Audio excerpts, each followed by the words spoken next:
programa de hoy desde Nicaragua, en el 8º día de su arresto domiciliario, drones de la policía vigilan desde el aire la curia del obispo Álvarez.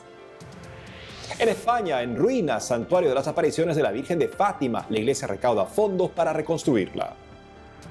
Además, un día como hoy muere San John Henry Newman. Conoceremos el ejemplo que nos deja el santo cardenal. Hola amigos, es un gusto estar nuevamente con ustedes. Bienvenidos a EWTN Noticias. Yo soy Natalie Paredes. Soy Eddie Rodríguez Morel. Gracias por acompañarnos. Comenzamos las noticias desde Nicaragua con el caso del obispo de Matagalpa bajo arresto domiciliario por la dictadura de Daniel Ortega. Aumentó la vigilancia al obispo de Matagalpa. Drones de la policía sobrevuelan la curia episcopal. Así publica esta mañana el periodista nicaragüense Emiliano Chamorro en Twitter. En la sede de la diócesis permanecen encerrados desde hace poco más de una semana Monseñor Rolando Álvarez y otras 10 personas. No se permite ni el ingreso ni salida de personas del local de la institución resguardado por un cordón policial. Según el portal de la prensa de Nicaragua, la policía impide el ingreso de medicinas y alimentos desde el 6º día de cautiverio del obispo Álvarez, 6 sacerdotes y 5 laicos. Monseñor Rolando Álvarez es investigado bajo cargos de asusar a la población e instigar a la violencia. El obispo de Matagalpa es conocido por su posición crítica ante el gobierno de Daniel Ortega. Y mientras desde los aires vigilan al obispo Rolando Álvarez dentro de su curia, Monseñor no está quieto. Hoy, día de Santa Clara de Asís, también patrona de la televisión, retomó sus transmisiones de la Santa Misa. Hace 8 días, el gobierno de Daniel Ortega cerró las emisoras católicas de la diócesis de Matagalpa. Aquí los detalles de su mensaje a los feligreses y sus circunstancias a la luz del Evangelio. El obispo de Matagalpa, Monseñor Rolando Álvarez, y otras 10 personas siguen sin poder salir desde el miércoles pasado. Esta mañana, a través de las redes sociales, transmitió en vivo la Santa Misa en medio de su arresto. El obispo de Matagalpa invocó la memoria de Santa Clara de Asís. Destacó que a pesar del encierro y la represión policial, los 11 arrestados dentro de la curia no pierden la esperanza en Dios. Nuestras 11 vidas están en las manos del Señor. Están siendo perseguidos y vigilados. Aún así, Monseñor Álvarez pidió a Dios que los libre de desear el mal a alguien. Recordó que el odio destruye a la persona, Sino vencer el mal con la fuerza y el poder del bien. Jamás Dios nos libre que en nuestro corazón alcance aún la más mínima intención de desearle daño a una persona. Mientras esto ocurría, los feligreses expresaban por el Facebook su cercanía al obispo. Por la paz en nuestra amada Nicaragua te pedimos, Señor, ten misericordia de tu pueblo. Monseñor, le ruego al Señor que lo proteja y proteja a todos los sacerdotes y laicos que están secuestrados con usted. Dios lo proteja, Monseñor Álvarez, y los que acompañan, Nicaragua de María y María de Nicaragua. El obispo también dijo que se encuentran en paz él y sus colaboradores también en cautiverio. ¿Cómo está nuestro corazón? Y queremos decirles, amadísimos hermanos y hermanas, que nuestro corazón está lleno de amor. Por eso estamos en paz. Monseñor Álvarez agradeció las oraciones de los nicaragüenses. Luego de la Santa Misa, los sacerdotes que lo acompañan dirigieron la exposición del Santísimo Sacramento. El obispo sostuvo que entregan esta experiencia por las intenciones del pueblo de Nicaragua. Nosotros ofrecemos esta situación difícil que estamos viviendo por ustedes. Después de dejar todas las intenciones al pie de la Santa Eucaristía, Monseñor Álvarez invitó a rezar con el Santo Rosario esta noche en vivo a través de las redes sociales. Agradecer a EWTN, a Ciprensa, que en los mensajes de WhatsApp nos hicieron saber a través de una hermana periodista que están pendientes de nosotros. Gracias a todos. Así terminó la aparición virtual del obispo Álvarez en su 8º día de encierro. La Oficina Arquidiocesana de Comunicaciones de Bogotá emitió el lunes último un comunicado ante la inauguración del mandato de Gustavo Petro. Sostuvo, entre otros, así: podrá comprobar el nuevo mandatario desde el 7 de agosto lo fácil que es criticar y lo difícil que es gobernar. Las demás instituciones del país, incluida la Iglesia, están listas a colaborar en todo lo que realmente apunte al bien común y a seguir construyendo sobre lo ya construido por otros y, al fin de cuentas, por todos. Ojalá podamos de una vez por todas vivir totalmente en paz. Más noticias sobre la Iglesia en Colombia con nuestra corresponsal Lida Lozada.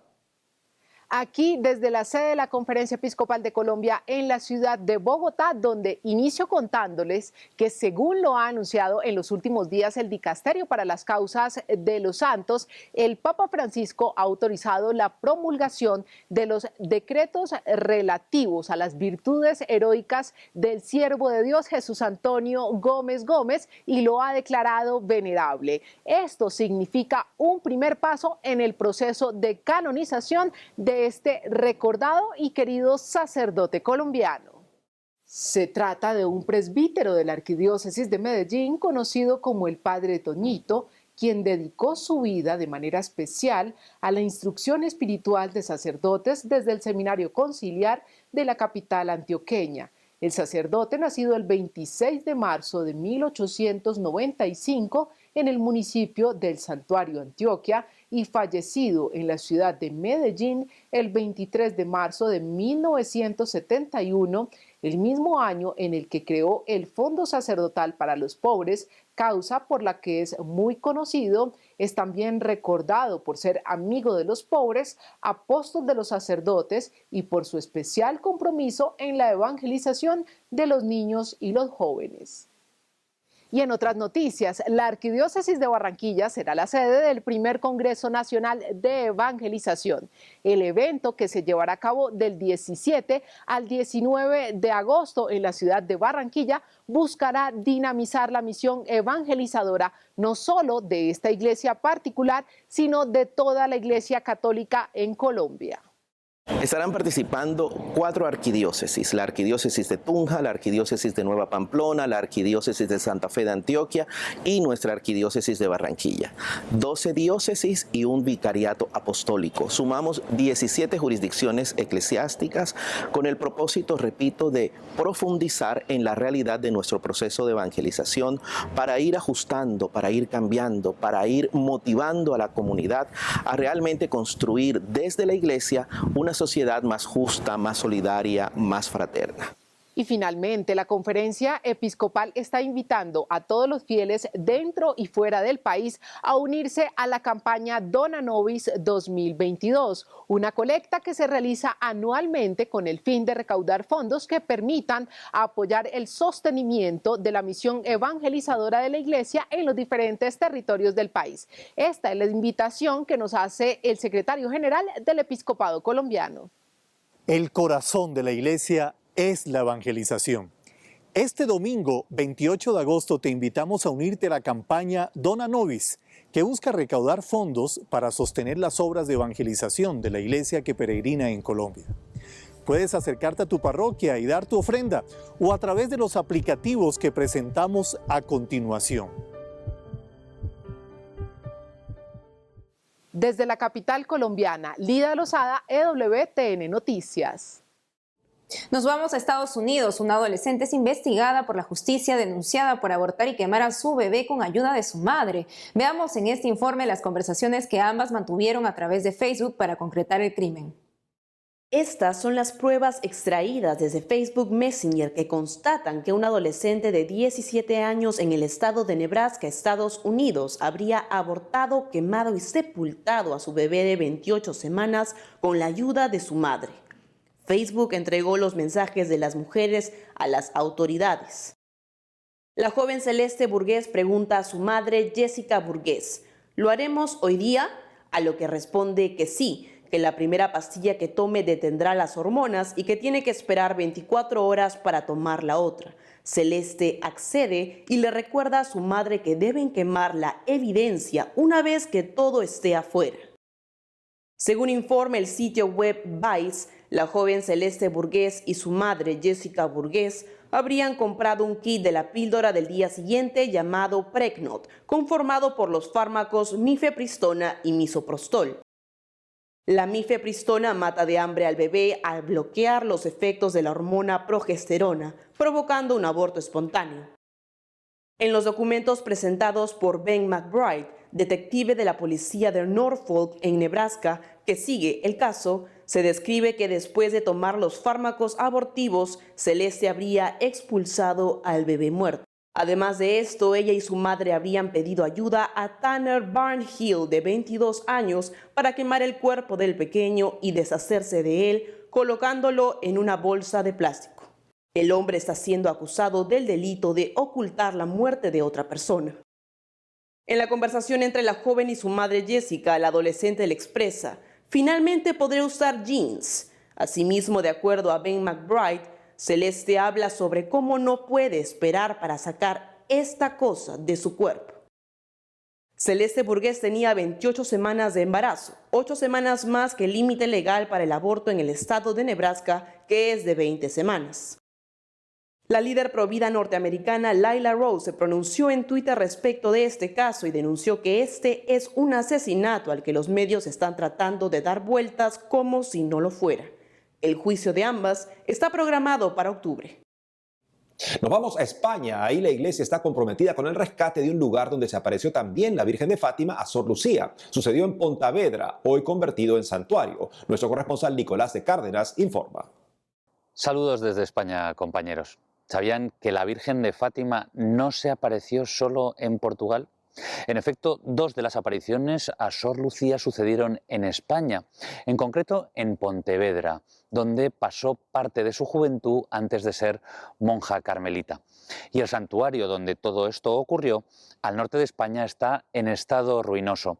El lugar donde la Virgen y el Niño Jesús insistieron a Sor Lucía sobre la necesidad de difundir la devoción reparadora del Inmaculado Corazón de María durante los 5 primeros sábados de mes, necesita una obra de reconstrucción urgente para evitar su desaparición. Para ello, la tarea más acuciante que ya está en marcha es reparar las cubiertas cuyas vigas están podridas y atacadas por la humedad y los parásitos. La Conferencia Episcopal Española ha adquirido la propiedad del lugar hasta hace un año en manos de la Asociación del Apostolado Mundial de Fátima en España. Está previsto que la primera fase de los trabajos de restauración esté concluida el próximo mes de octubre. Estas obras incluyen renovar toda la cubierta del edificio, reformar la planta donde está la celda donde sucedieron las apariciones, y allí se construirá una capilla de mayores dimensiones a la que actualmente existe, donde se pueda venerar mejor el lugar. El proyecto completo de reparación tiene un coste estimado de cerca de $900.000, sin contar impuestos, de los cuales solo se han recaudado hasta el momento 200.000. Esta cantidad no alcanza siquiera para hacer frente a las reparaciones en curso. En la actualidad se trabaja en lograr acuerdos con diversas instituciones públicas y privadas, pero también se quiere contar con el apoyo de benefactores a título particular. Las aportaciones voluntarias se están recogiendo de manera mayoritaria a través de un sitio web dedicado al micromecenazgo a favor del santuario de Pontevedra, cuyo título es santuariodelasapariciones.org. El deseo de la Conferencia Episcopal Española y de los laicos que impulsan esta campaña es que el santuario pueda estar en condiciones de acoger en 2025 a los peregrinos con motivo del centenario de estas apariciones. Desde España, Nicolás de Cárdenas, EWTN Noticias. Un día como hoy, 11 de agosto de 1880, partió a la casa del padre el cardenal inglés John Henry Newman, declarado santo en el 2019 por el Papa Francisco. El santo cardenal dejó el anglicanismo para ser católico. Es considerado una importante figura de la Iglesia del siglo XIX y es vigente su influencia en la vida pastoral de la Iglesia. Para saber más de la vida de San John Henry Newman, entramos en contacto con el padre Andrés Gutiérrez en Cusco, Perú. Él es un gran conocedor de esta vida. Padre Andrés, ¿cómo se convirtió el anglicano John Henry Newman al catolicismo? Bueno, muchas gracias por la invitación. Es un gusto estar con ustedes.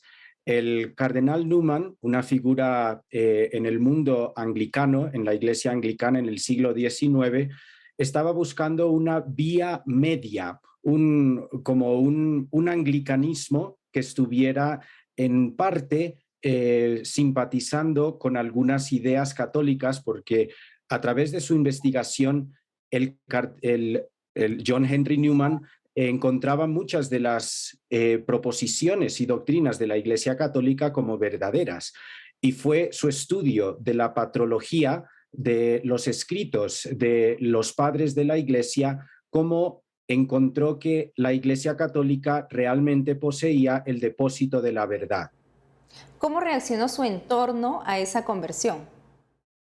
Bueno, la conversión de John Henry Newman fue realmente aparatosa en el sentido de que perdió muchas de sus amistades, perdió toda su influencia en la universidad en que estaba enseñando, tuvo que resignar, o sea, darse de baja de esos puestos de influencia y de hecho él comenta que cayó en una depresión porque para ser fiel a su conciencia tenía que dejar ese mundo anglicano y poder pues entrar de lleno en la Iglesia Católica donde no tenía conocidos y así fue como pues dejó ese mundo y entró en el catolicismo, pero con mucha tribulación, ¿no? No fue para nada un proceso, digamos, tranquilo.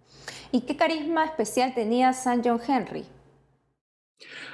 Él era especialmente defensor de la conciencia, de poder ser fiel a la conciencia, porque la conciencia él la veía como el lugar donde Dios nos habla, donde Dios nos revela su verdad si estamos dóciles y abiertos a ello. Entonces, en varias de sus cartas promueve mucho el respeto y la delicadeza con la conciencia.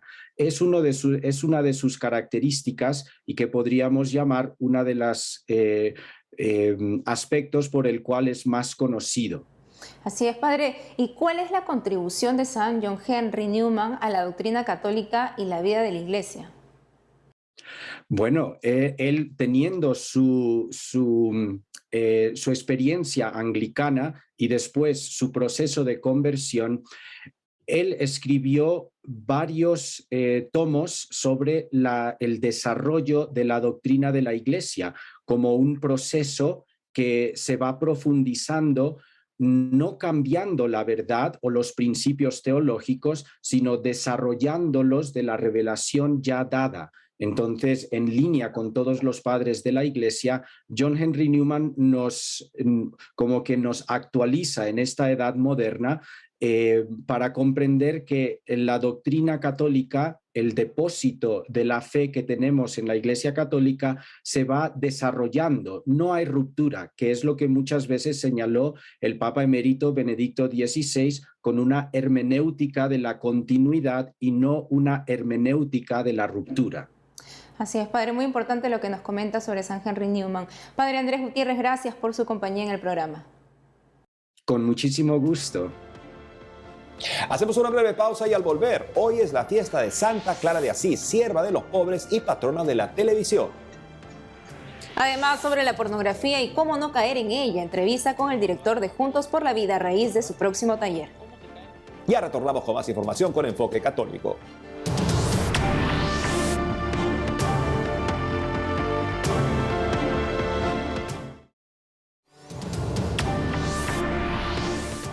Hoy como Iglesia Católica celebramos a Santa Clara de Asís. Ella es fundadora junto a San Francisco de Asís de la Orden de las Hermanas Pobres, conocidas luego como clarisas en honor a ella. Las clarisas constituyen la rama femenina de los franciscanos. Santa Clara de Asís también es considerada patrona de la televisión y las telecomunicaciones. Para celebrar esta fecha, las monjas de clausura del monasterio de Nuestra Señora de los Ángeles en Río de Janeiro celebran a su fundadora Santa Clara con este alegre video.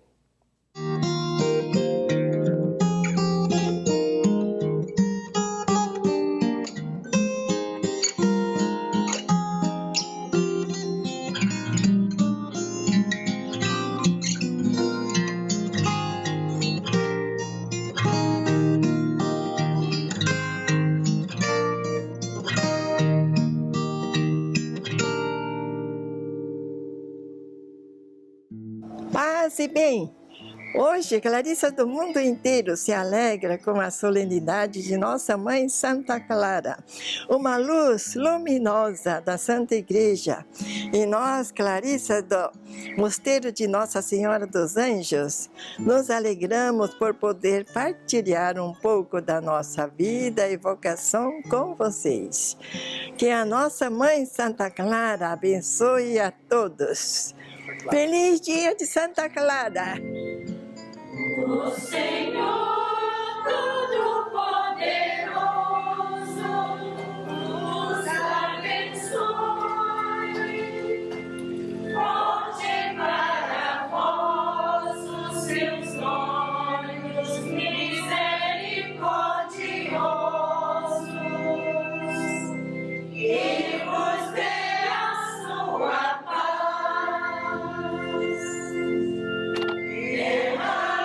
Sobre vós as suas graças em abundância, pelo céu vos coloque nos seus santos. Meu Senhor esteja sempre convosco.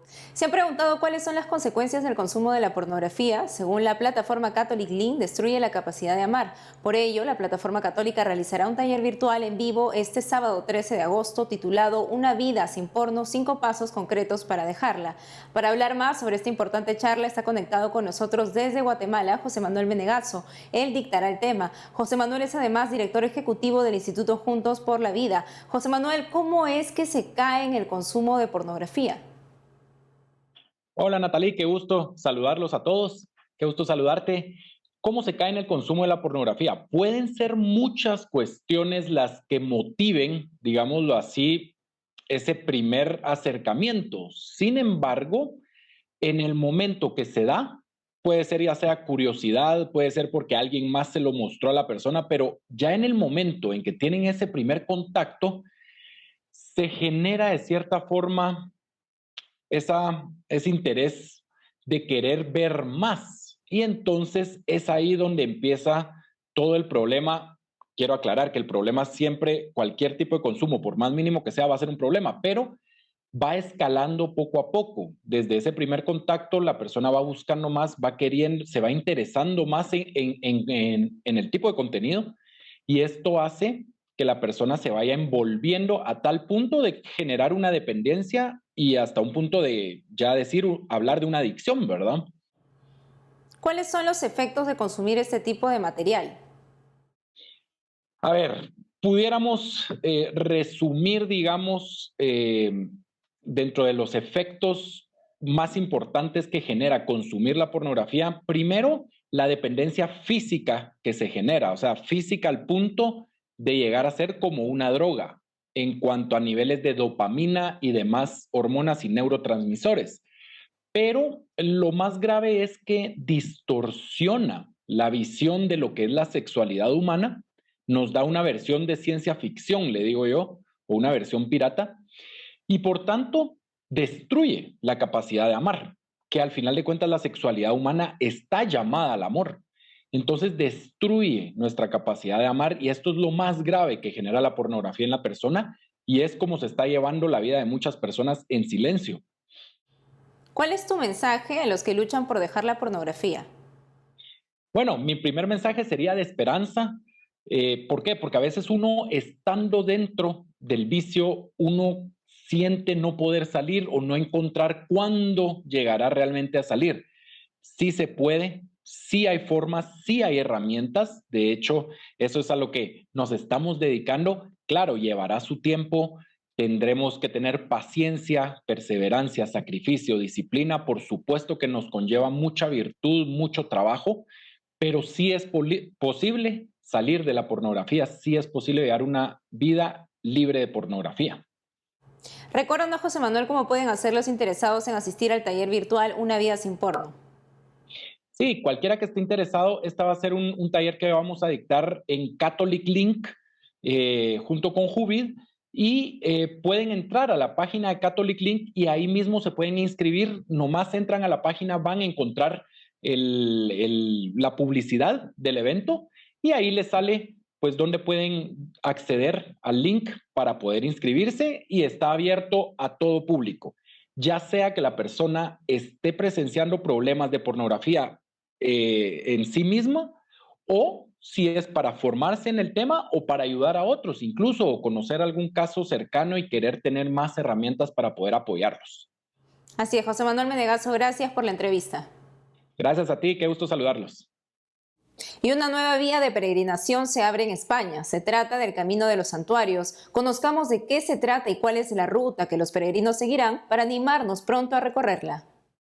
El nuevo Camino de los Santuarios en España tendrá como punto de partida la Catedral de Oviedo en Asturias. Una etapa en la que debes pasar por Noreña, La Pola Siero y Nava.